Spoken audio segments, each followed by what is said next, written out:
मैं टीचमेंट पर online classes क्यों लेती हूँ? भला क्यों ना लूं? ये इंडिया का एक लौता प्लेटफॉर्म है जो 100% फ्री है, बिना किसी लिमिट के। और नई शुरुआत करने के लिए इससे बेहतर और क्या होगा? बस एक स्मार्टफोन चाहिए और सुहानी शर्मा की ऑल इंडिया इंग्लिश क्लासेस हो गई शुरू। इसीलिए तो कहते हैं कि टीचमेंट पर टीचिंग आसान है।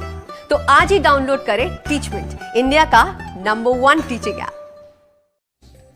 देश भर में जितने भी माता पिता हैं जिनके बच्चे स्कूल में पढ़ने के लिए जाते हैं, उन्हें ये खबर जरूर देखनी चाहिए। और अगर आपके घर में वो बच्चे भी मौजूद हैं तो थोड़ी देर के लिए उन बच्चों को भी अपने पास बिठा लीजिए और उन्हें आज की ये रिपोर्ट जरूर दिखाइए। अक्सर जब हम स्कूल कॉलेज की बात करते हैं तो पढ़ाई लिखाई शब्द का इस्तेमाल करते हैं। इन शब्दों को हमेशा से साथ साथ बोला या लिखा गया है, लेकिन अब कोरोना काल में बच्चे पढ़ तो रहे हैं, क्लासेस सबकी चल रही हैं, लेकिन ये बच्चे लिख नहीं पा रहे हैं। बच्चों में लिखने की क्षमता पहले के मुकाबले कम होती जा रही है। यानी जब आप कहते थे पढ़ाई लिखाई, उसका मतलब होता था कि बच्चे पढ़ाई भी करेंगे और लिखाई भी करेंगे। तो अब बच्चे पढ़ाई तो कर रहे हैं लेकिन लिखाई नहीं कर रहे हैं। जयपुर में हुआ एक सर्वे यह बताता है कि 5वीं क्लास तक के 20% बच्चों की हैंडराइटिंग अब खराब हो चुकी है। बच्चों को अब लिखने में पहले के मुकाबले दुगना वक्त लगता है क्योंकि लिखने की प्रैक्टिस उनकी छूट गई है।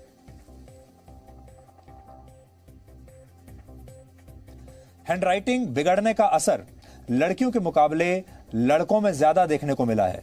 30% बच्चों की हिंदी और 10% बच्चों की अंग्रेजी की हैंडराइटिंग अब खराब हो चुकी है। आज हमने इस पर एक स्पेशल रिपोर्ट आपके लिए तैयार की है।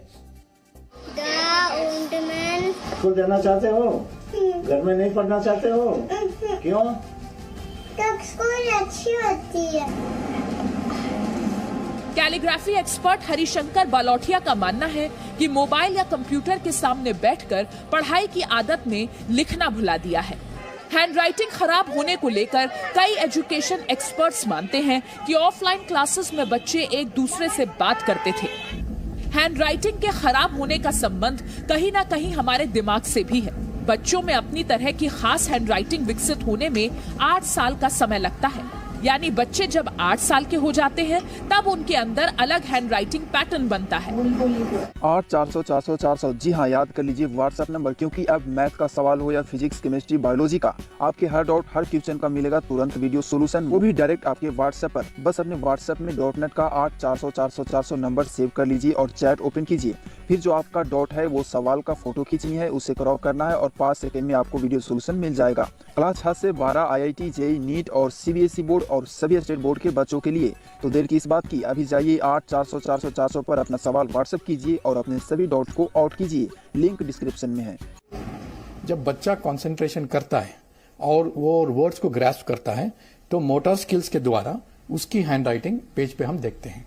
जब डिस्टर्बेंस होता है, ऑनलाइन क्लासेस में होता यह है कि उनके लिए डिस्ट्रैक्शन ज्यादा होते हैं।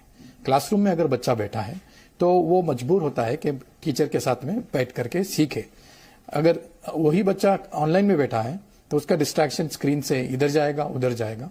जब डिस्ट्रैक्शन हो जाएगा उसकी हैंडराइटिंग के ऊपर वो असर पड़ेगा ही पड़ेगा। तो ऑनलाइन क्लासेस का ये पहला असर है। दूसरा ये है कि क्लासरूम में ये होता है कि टीचर की जो स्पीड होती है उस स्पीड समझ के बच्चे लिखते हैं। मतलब अगर कुछ बच्चे देरी से लिख रहे हैं तो टीचर उनको टाइम देते हैं, समय देते हैं, तो साथ में चलते हैं। ऑनलाइन में टीचर को उनकी हैंडराइटिंग देखने का मौका ही नहीं मिलता, वो अपनी स्पीड में जाएंगे। जो बच्चे स्पीड कम मतलब स्लो लिखते हैं उनकी तो राइटिंग और स्लो हो जाएगी क्योंकि वो घबरा जाएंगे, और जब बच्चा घबरा जाता है तो उसकी हैंडराइटिंग और खराब हो जाती है। कोरोना संक्रमण की तीसरी लहर का खतरा बना हुआ है। अब सवाल ये है कि इस दौर में ऐसा क्या किया जाए जिससे इस समस्या का समाधान हो सके। तो हमारी सलाह यही है कि जितना जरूरी पढ़ना है उतना ही जरूरी लिखना भी है।